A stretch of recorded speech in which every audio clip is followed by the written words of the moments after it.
কিছু বাস্তবতা নিজের অভিজ্ঞতা থেকে আসলে প্রকাশ করি।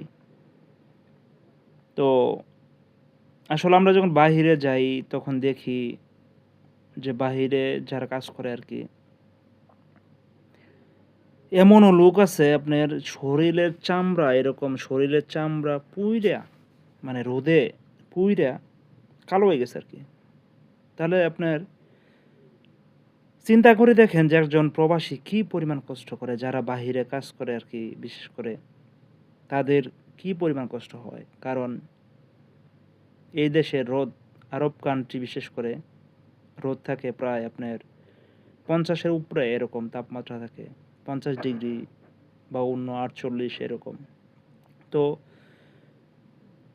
একটা প্রবাসী কি পরিমাণ কষ্ট করে শুধুমাত্র পরিবারের জন্য একটু চিন্তা করে দেখেন, যারা বাহিরে বিশেষ করে কাজ করে।